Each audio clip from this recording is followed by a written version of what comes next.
अस्सलाम वालेकुम गाइस, आज हम आए हैं कबूतरों वाले के पास।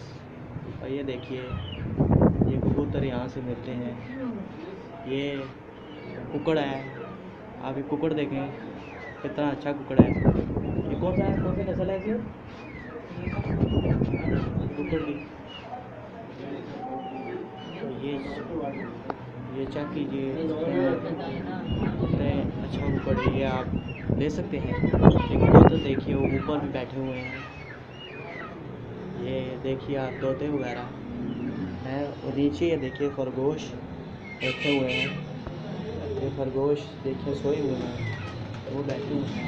वो देखिए क्या कर रहे हैं कबूतर। ये देखिए तोते हैं, मुर्गियाँ हैं।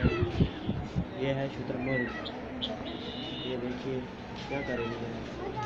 और ये बाहर है मिक्सचर, आधे कबूतर आधे कुकड़। ये आप देख सकते हैं नाज़रीन। अगर आपको चाहिए तो ज़रूर रब्ता कीजिएगा, हमारी वीडियो को सब्सक्राइब करिएगा और हमें कमेंट में पूछ सकते हैं आप।